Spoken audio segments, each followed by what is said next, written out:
Today will be the day you learn about some Greek mythology. I bet you're wondering why I'm up here, talking like a lunatic. What is she talking about? I know most of this stuff. Well, there was some stuff that I didn't even know. First, I will talk about the many Olympians. Next, I will talk about some minor gods that you may or may not know. And finally, I will talk about some unknown gods that I didn't even know. First, let's sit down and eat some ambrosia and drink nectar as we talk about the many Olympians.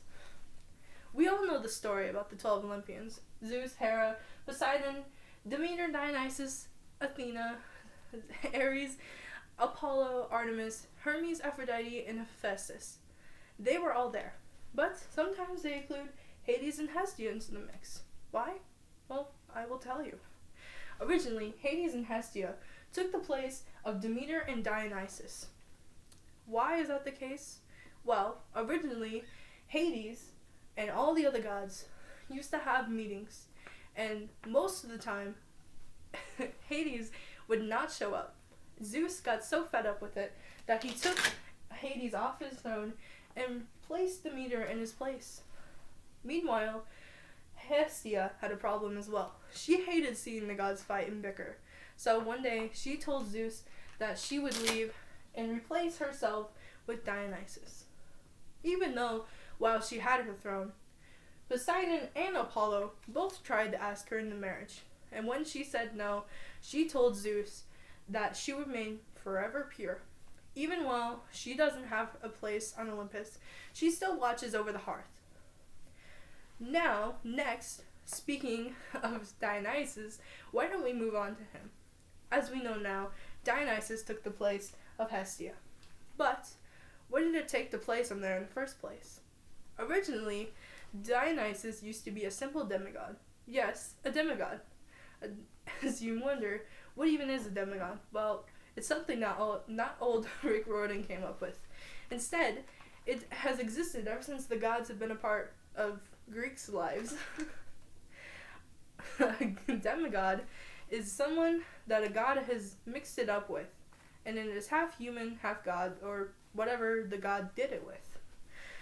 Moving back to the story, Dionysus, one day he would create the one and only wine that impressed his father, aka Zeus, so much that he turned him into a god.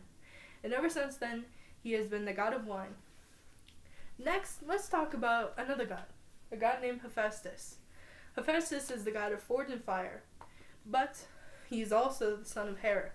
Yet you may be asking, who's the father? Well, he doesn't have one. Hera was jealous of Zeus. As we all know, Zeus had Athena when he had a migraine and he opened up his head and Athena was born, I guess you could say.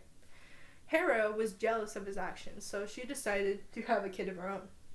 And that turned out to be Hephaestus. But what she didn't know was that he was ugly in the case of her. So she took the poor boy and threw him off Olympus.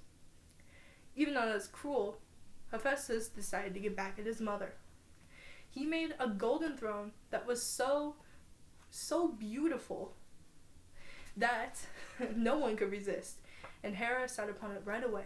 But what she didn't know was that there were many strings that were around the throne, so much that even no one but the own creator himself could only see.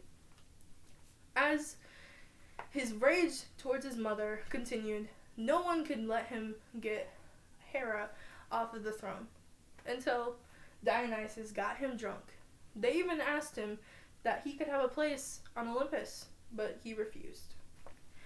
Till then, Hephaestus is the only ugly god among the gods. Next, let's move on to Ares. Ares is the war god, as we all know. But even though he has his fame across Hollywood movies and among us, I guess you could say, the Greeks despised him a lot. Even though he had a very bad temper and was really bad that even his own mother and his father hated him, Zeus and Hera. So much that they just despised him. as well as the other gods, as even if he got the slightest injury or rage, he would blow and would rage at every other god. Moving on, let's talk about our last god, Artemis. Artemis, being the twin sister to Apollo, is represented by chastity, womanhood, and pureness. She is also the goddess of the hunt. This seems like a good story, but unlike any other Greek story, it's not. When Artemis was born, she had to help her mother, Leoto, birth her brother, Apollo. And even though that wasn't traumatic enough, there's another part. One day, while she was out hunting, this guy saw her, and his name was Orion. He was out hunting with his two dogs, Canis Major and Canis Minor. But he wanted to say hello to the poor woman, but was terrified because the last male that had saw her turned him into a deer and chased her dogs after him. Orion then kept his distance, as he did not want that to happen. So he stayed away, and one day, when he was out hunting, Artemis saw him, and she fell in love with him. One day, Apollo found out and grew jealous, and she asked Artemis, "Why do you love him so much?" And she said that she loved him because he was just like me. So Apollo was jealous of him so much that one night when he was sleeping, he sent a giant scorpion after him to kill him. And as you could tell, it probably killed him, and it did. Soon, Artemis found out, and Apollo told him that a man by the name of Canedon had killed him. But Artemis, like any other lover would do, shot the poor man and killed him. And too late to realize, Artemis has realized Apollo's lie and was forced with grief. While that has happened, she placed Orion in the stars, as well as his faithful companions, Canis Major and Canis Minor, behind him.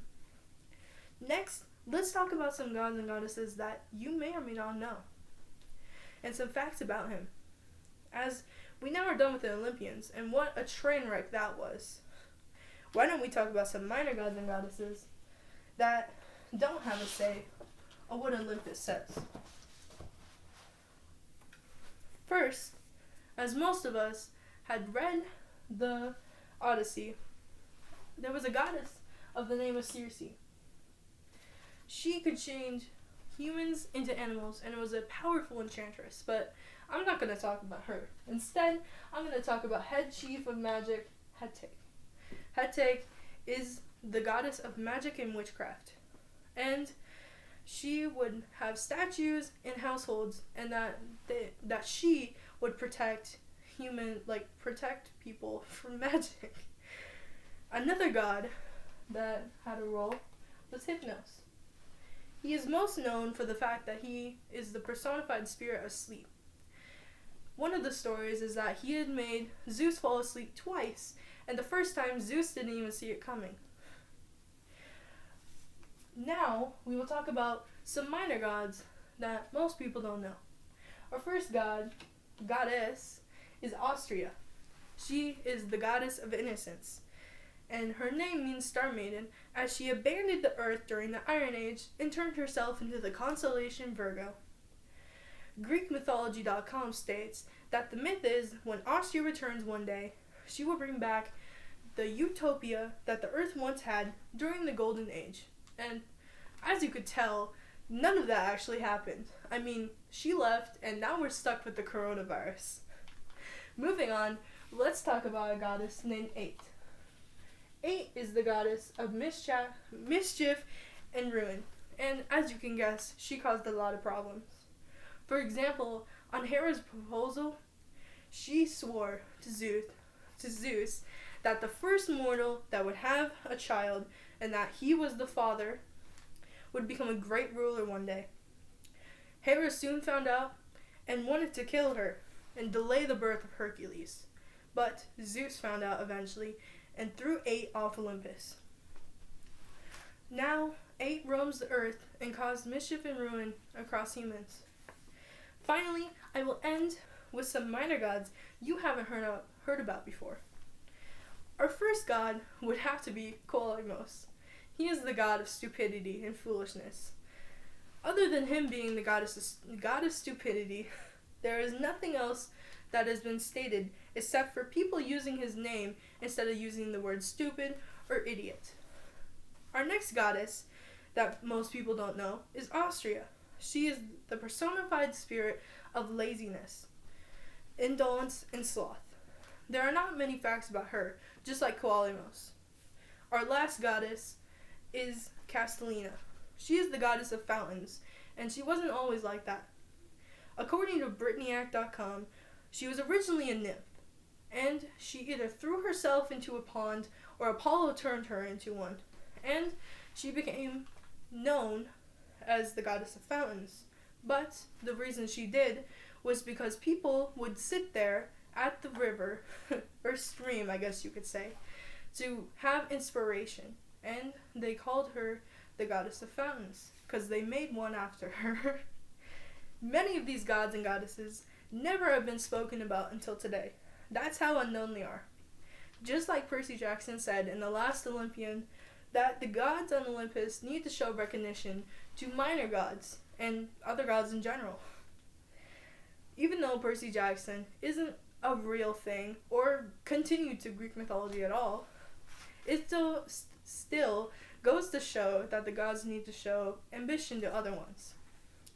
As you can see, the 12 Olympians are not the only gods. They have been very popular, but most of you have never heard about them till today.